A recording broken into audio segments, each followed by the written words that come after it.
O chão gelado da sala vazia. Foi ali que ele me deixou. Foi o jeito dele de dizer adeus. Sabe como é? Pegando o que queria uma última vez e me largando ali, como um móvel velho que não ia na mudança. Eu ainda estava tentando respirar direito, sentindo o eco da porta batendo, quando a campainha tocou. Din-dom. Eu me ajeitei. Ajeitei a roupa, ajeitei a cara. Por dentro, eu era um caco de vidro, mas por fora eu virei uma estátua de gelo. Jonas abriu a porta, e lá estava ela. A Silvia, a corretora, com um sorriso que ia de orelha a orelha, e a placa de vendido na mão como se fosse um troféu.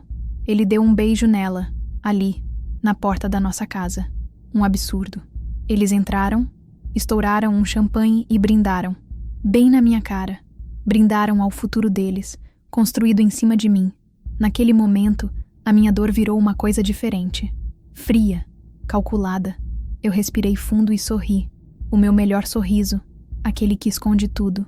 Parabéns ao casal. Fiz questão de deixar um presente de boas-vindas para os novos donos. Está lá em cima, no sótão.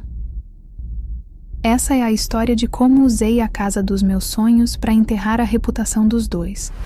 Se você já sentiu na pele o gosto amargo da traição, se inscreve aqui no canal e ativa o sino, porque você vai querer ver isso até o fim.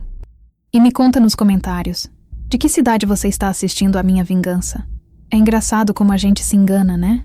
Como a gente pinta um quadro na cabeça e acredita tanto nele que parece até real. A nossa casa, meu Deus, aquela casa não era só tijolo e cimento. Era o nosso projeto de vida. Eu lembro como se fosse hoje o dia em que a gente encontrou. Depois de meses olhando cada buraco, cada apartamento minúsculo, a gente parou na frente daquele sobrado. A luz do sol batia na janela da sala de um jeito que parecia um convite. É aqui, Raquel. É o nosso lugar, o Jonas disse, me abraçando por trás. E eu, boba, acreditei. A corretora, a Silvia, estava com a gente. Sempre muito simpática, solícita até demais. Vocês nasceram para morar aqui, ela dizia. Hoje eu vejo que ela já estava de olho no que era meu, não só na comissão dela. Nós gastamos cada centavo que tínhamos. A entrada, a reforma. Eu escolhi a cor de cada parede. Lembro da gente sentado no chão da sala vazia, comendo pizza na caixa porque ainda não tinha mesa, planejando tudo. Aqui vai o nosso sofá, bem grande pra gente ver filme abraçado, ele falava.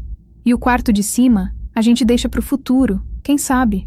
Cada plano, cada promessa, era uma pincelada a mais naquele quadro perfeito que eu pintava na minha mente. A casa foi se tornando o meu santuário. O cheiro de tinta fresca misturado com o cheiro do café que eu passava de manhã. Aquilo pra mim era cheiro de felicidade, de futuro, de família. Ele era o parceiro perfeito, o homem que me apoiava, que dizia que a gente ia envelhecer naquela varanda. E eu mergulhei de cabeça. Eu acreditei em cada palavra, em cada gesto. A casa não era só uma casa. Era a prova física de que a gente tinha dado certo. Era o símbolo do nosso amor. Mal sabia eu que, para ele, era só um negócio. E eu era só parte da mobília que ele ia descartar em breve. O paraíso que eu construí com tanto amor era, na verdade, um palco. E o espetáculo da minha humilhação estava prestes a começar. E então, o palco começou a ser desmontado. O dia da mudança. Caixas por todo lado. O eco dos nossos passos na casa que ia se esvaziando. Cada móvel que saía pela porta parecia levar um pedaço de mim junto. O clima já estava estranho, sabe? Ele estava distante, frio. Eu achava que era o estresse da mudança, o cansaço. A gente não estava terminando. A gente só estava vendendo a casa para comprar uma maior. Era essa a desculpa dele. A mentira que ele contou e que eu engoli. A casa já estava praticamente vazia. Só restava eu, ele e o fantasma do que a gente foi um dia. E foi ali, no meio daquele vazio, que ele decidiu que precisava se despedir. Eu não vou te contar os detalhes do que ele fez. Não é a ferida que importa. É a cicatriz que ela deixa. Pensa no frio do porcelanato nas suas costas, no cheiro de poeira das caixas de papelão. Pensa no silêncio que veio depois. Um silêncio que gritava mais alto que qualquer palavra. Ele não me disse nada. Apenas se levantou, se vestiu e saiu do cômodo. me deixando ali, no chão. Eu não era mais a Raquel, a companheira, a mulher que ele amava. Naquele momento, eu fui um objeto, o último item da casa a ser usado antes do descarte final. Fiquei passada. Aquilo não foi um ato de amor, nem de despedida. Foi um ato de poder, de humilhação. Foi ele me mostrando da forma mais cruel que eu não significava mais nada. Ele profanou nosso santuário. Ele transformou o lugar dos meus sonhos no cenário do meu pesadelo. Eu ouvi os passos dele no andar de baixo, o barulho da porta da frente se fechando e o som do carro dele indo embora. E eu continuei ali, no chão frio. A dor era imensa, mas embaixo dela, uma coisa nova começou a nascer. Uma rachadura. Uma fissura no meu peito de onde não saía mais tristeza. Saía fúria. Uma fúria gelada, silenciosa. Foi ali, naquele chão, que a mulher que sonhava morreu. E a mulher que planejava a vingança nasceu. Depois que a fúria esfriou um pouco, sabe? Quando aquele calor da raiva vira um gelo na barriga, a gente começa a pensar com mais clareza.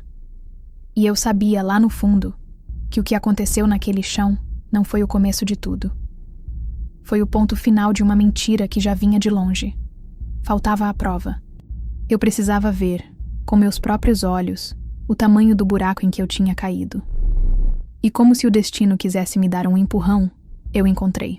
Ele tinha esquecido o tablet antigo dele numa gaveta da cozinha. Um trambolho velho que ele nem usava mais. Mas ele esqueceu de apagar as coisas. Homens, né? Sempre achando que a gente é boba. Eu peguei aquele tablet com o coração na mão, um pressentimento ruim me corroendo por dentro. Liguei, e não tinha nem senha. A primeira coisa que abriu foi o aplicativo de mensagens. E lá estava o nome dela. Silvia Corretora. Meu estômago gelou. Eu comecei a ler. Primeiro, era aquele nhem, nhem, nhem de casal. Meu amor pra cá, saudades pra lá. Cada mensagem era uma facada. Fotos dos dois almoçando, em lugares que ele me dizia que ia para reunião de trabalho. Ele me chamando de ela. Ela não desconfia de nada. Ela tá engolindo a história da casa nova. Eu fui feita de trouxa, amiga, de um jeito que eu não desejo pra ninguém. A humilhação de ler aquilo, de ver o quanto eu fui cega. Mas o pior não foi isso. O pior foi quando as mensagens mudaram de assunto. Quando eles começaram a falar de dinheiro, de negócios, da nossa casa. A gente precisa acelerar a venda. A boba já tá acreditando em tudo. Uma mensagem dele. E a resposta dela. Fica tranquilo, amor. Já inflei o valor no anúncio. A nossa parte por fora vai ser gorda. Foi aí que a ficha caiu de um jeito brutal. Não era só uma traição, um caso. Era um golpe. Uma conspiração. Eles me usaram. Usaram meus sonhos, meu dinheiro, para se darem bem nas minhas costas. Eles não estavam só acabando com o nosso relacionamento. Eles estavam me roubando. A dor no meu peito virou outra coisa. Virou nojo. Virou uma clareza horrível. Uma certeza de que aquelas duas pessoas eram a pior espécie que existe. Eu rolei as mensagens mais para baixo e vi a última prova que eu precisava. Uma foto deles dois, abraçados, com uma garrafa de vinho, na frente da placa de vendido que a Silvia tinha mandado fazer semanas antes.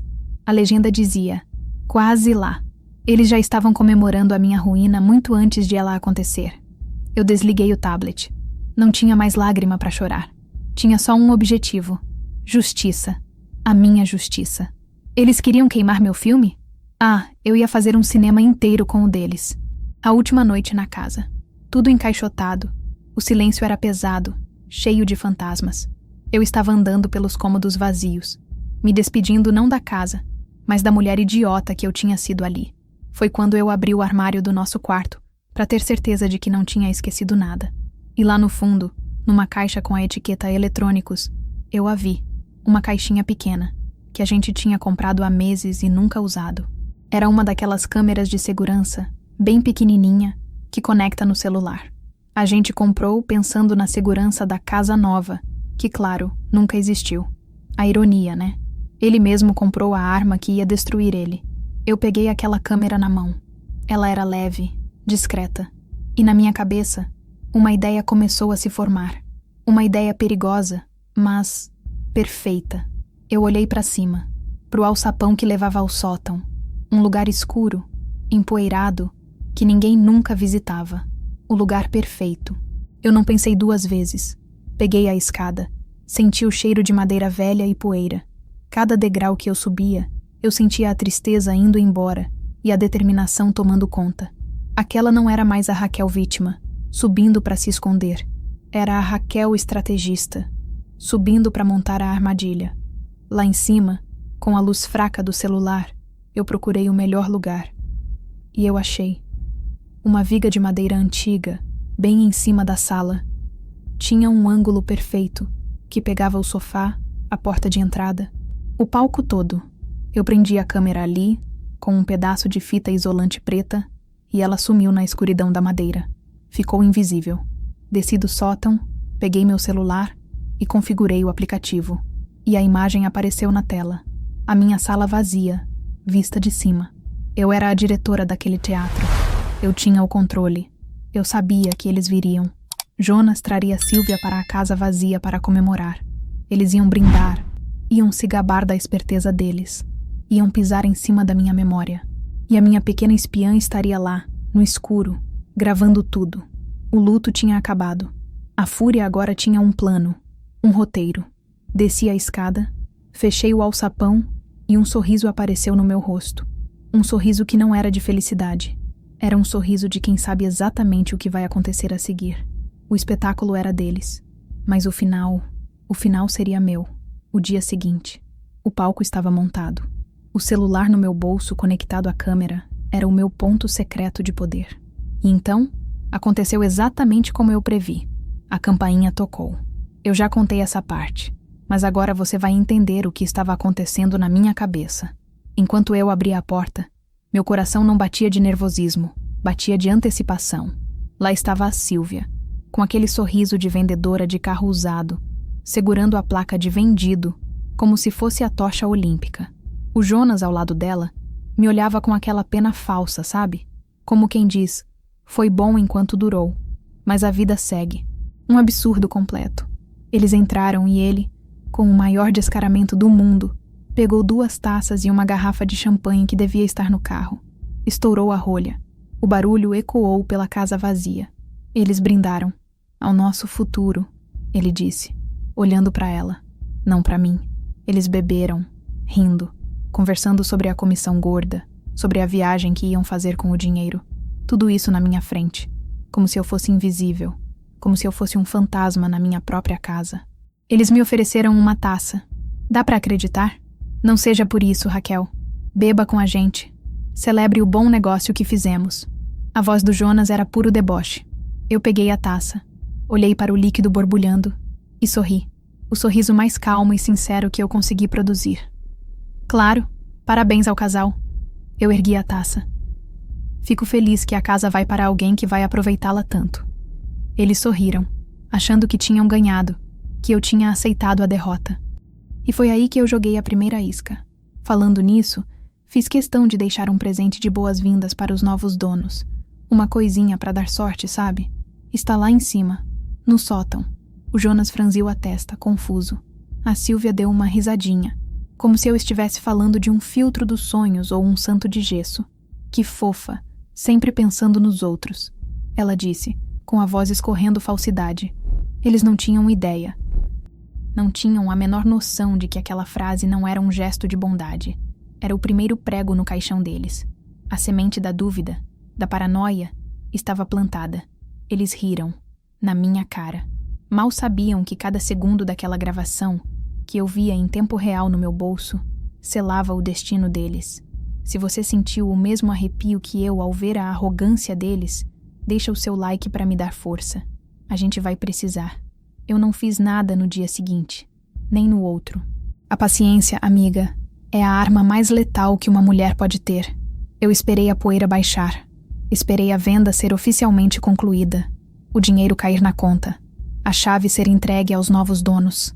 Deixei que eles se sentissem seguros, vitoriosos. Deixei que eles relaxassem e achassem que tinham se safado. E quando eles estavam no auge da arrogância, eu comecei o meu ataque. Silencioso, como uma aranha tecendo a teia. Primeiro, os novos proprietários. Eu criei um e-mail falso, um nome comum, tipo vizinhobomail.com, e mandei uma mensagem simples. Olá, sejam bem-vindos ao bairro. Fui amigo dos antigos donos. Uma sugestão amigável. Se eu fosse vocês, pediria uma perícia completa da estrutura, principalmente do telhado e da área do sótão. Às vezes, as melhores vistas escondem os maiores defeitos. Abraços e boa sorte com a casa nova. Curto, inofensivo, mas o suficiente para plantar a semente da desconfiança. Um proprietário novo é sempre meio neurótico, não é? Eles com certeza iam checar. A segunda parte do plano foi para a Sílvia. A Sílvia. Para ela, eu preparei algo mais pessoal. Peguei a gravação do sótão, avancei até a parte em que ela e o Jonas riam e falavam sobre o dinheiro extra que ela ia ganhar. Fiz um print da tela. Uma imagem escura, granulada, onde mal se via os rostos, mas se via a silhueta dos dois sentados no sofá, de um ângulo estranho, um ângulo de cima. Criei um número de celular pré-pago, daqueles que a gente compra na banca de jornal e joga fora depois. E mandei só a imagem para ela, sem texto, sem explicação, nada. Apenas aquela foto misteriosa, tirada de um lugar onde não deveria ter ninguém. Eu imaginei a cara dela recebendo aquilo, a confusão virando medo. De onde veio essa foto? Quem tirou? Estavam nos vigiando? A paranoia dela deve ter ido a 1000. Ela com certeza ligou para o Jonas, desesperada. E ele, o machão, deve ter dito que era bobagem, que era algum engano. Mas a dúvida já estava lá. A teia estava ficando mais forte. Eles não sabiam o que eu sabia. Não sabiam de onde vinha o perigo. Eles estavam olhando para todos os lados, desconfiando de todo mundo, sem perceber que a caçadora era a presa que eles tinham deixado para trás. O cerco estava se fechando, e eles estavam bem no centro. A teia estava pronta. Eu podia sentir a vibração dela no meu celular. Por alguns dias, o único som que vinha do lado deles era o silêncio. Um silêncio cheio de pânico, eu imaginava. O Jonas me ligou umas 2 vezes. A primeira com a voz irritada. Raquel, que brincadeira de mau gosto é essa? A Sílvia recebeu uma foto esquisita. Eu me fiz de desentendida, claro. Foto? Que foto, Jonas? Não sei de nada, tô ocupada com a minha vida, sabe? A segunda vez, ele já estava mais preocupado. Os novos donos da casa ligaram para Sílvia. Querem fazer uma perícia no telhado. Disseram que um vizinho deu a dica. Foi você? Eu mantive a calma. A voz mais doce do mundo. Nossa, que bom que eles são cuidadosos, né? Mas eu não falei com ninguém. Deve ser coisa do pessoal do bairro, eles são muito unidos. Ele não tinha como provar nada. Ele estava no escuro, apavorado com barulhos na escuridão, e eu era a dona da lanterna. A gota d'água, o que me fez decidir que a hora do show tinha chegado, foi quando eu entrei numa rede social profissional, o LinkedIn, e lá estava ela, a Sílvia, toda poderosa. Tinha postado uma foto com a legenda: fechando o semestre com chave de ouro. Venda recorde e cliente satisfeito. O trabalho duro sempre compensa. Aquilo foi a arrogância final. O tapa na minha cara. Cliente satisfeito? Venda recorde? Ela estava se gabando do golpe que me deu. Meu sangue ferveu, mas minha mão estava firme. Chega de brincar de gato e rato. Era hora de soltar a bomba. Eu me sentei na minha nova escrivaninha, no meu apartamento alugado, que já parecia mais um lar do que a casa antiga jamais foi. Abri meu notebook. Primeiro, a imobiliária. Entrei no site deles e peguei o e-mail do chefão, o dono da empresa. Preparei um e-mail curto, profissional. O assunto era uma obra-prima de veneno corporativo, sobre a conduta profissional da sua corretora estrela, Sílvia Mendes. No corpo do e-mail, eu escrevi: Prezado senhor, meu nome é Raquel. Fui cliente da sua empresa na venda de um imóvel e acredito que o senhor gostaria de ter acesso a uma gravação que documenta as práticas de negócio da sua funcionária. Anexei o arquivo de vídeo. Não o vídeo todo, só o trecho específico. O filé mignon da trapaça. A parte em que Sílvia e Jonas riam da comissão extra que iam embolsar por fora, em que ela falava mal dos próprios chefes e detalhava como inflou o preço do imóvel para enganar a todos. Cliquei em enviar. Um suspiro. A primeira bomba foi lançada. Agora, a segunda. Abri outro e-mail, desta vez para os novos proprietários. O tom era completamente diferente. Assunto: o presente de boas-vindas que eu mencionei. No texto, eu fui a própria samaritana. Olá, tudo bem? Aqui é a Raquel, antiga proprietária. Espero que estejam gostando da casa. Sabe aquela câmera de segurança que eu comprei e deixei aí? Pois é, que cabeça a minha. Eu esqueci de desligar o aplicativo do celular. Ela acabou gravando a conversa final que tive com o meu ex-companheiro e a corretora no dia da mudança. Eu ia apagar, mas ouvi algo que me deixou muito preocupada e acho que é meu dever compartilhar com vocês, por uma questão de honestidade. Acredito que vocês precisam ver isso. Anexei o vídeo completo. O pacote completo da podridão, a traição, o deboche e, claro, a confissão detalhada da fraude na venda. Cliquei em enviar, fechei o notebook, desliguei o celular, fui até a cozinha, me servi uma taça de vinho e me sentei na varanda. O silêncio da noite era a trilha sonora perfeita para a implosão que estava acontecendo em outro lugar da cidade. A justiça não faz barulho quando chega, ela simplesmente acontece. A gente planta, a gente colhe, é simples assim. E a colheita deles foi devastadora. Eu não precisei mover uma palha, só fiquei sentada na minha cadeira, assistindo ao mundo deles desmoronar de camarote. A primeira notícia veio por uma amiga em comum, uns 3 dias depois. Ela me ligou, a voz cheia de fofoca. Amiga, você não vai acreditar. Sabe a Silvia, a corretora? Foi demitida por justa causa. Parece que descobriram uma fraude enorme que ela cometeu. Um escândalo na imobiliária. O nome dela tá na lama. Eu fingi surpresa, claro. Nossa, que coisa. Quem diria, ela parecia tão certinha. Mas por dentro, um sorriso frio se formava. O primeiro dominó tinha caído. E ele derrubou o seguinte. Uns dias depois, eu precisei passar de carro perto da nossa antiga rua. E lá, na porta da minha antiga casa, tinha um papel oficial colado. Uma notificação judicial. Os novos donos não perderam tempo. Com um vídeo daquele na mão, a prova do crime, eles entraram com um processo que ia arrancar até a alma dos dois.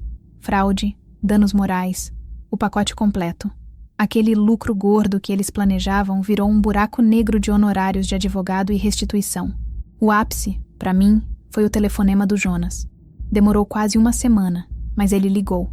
O número apareceu na tela e meu coração nem acelerou. Atendi. A voz dele não era arrogante, nem debochada. Era a voz de um bicho acuado. Raquel, o que você fez? O que você fez com a gente? A voz dele tremia. Eu respondi com a maior calma do mundo. Eu não fiz nada, Jonas. Eu só deixei um presente no sótão. Lembra? Um espelho. Vocês que não gostaram do que viram refletido nele. Ele começou a gritar, a me xingar, a dizer que eu destruí a vida dele, a carreira da Silvia. Ele falou que ela não saía mais de casa, que o processo dos novos donos ia levar tudo o que eles tinham. Eu ouvi tudo, em silêncio. Quando ele parou para respirar, eu disse a última coisa que ele ouviria de mim. Você está colhendo o que você plantou naquela sala vazia, Jonas. Cada semente de humilhação, de mentira, de ganância. A conta chegou. Passar bem. E desliguei. Bloqueei o número. O golpe de misericórdia não foi o vídeo. Foi o silêncio que veio depois. Foi ver a ruína deles se desenrolando como um filme em câmera lenta.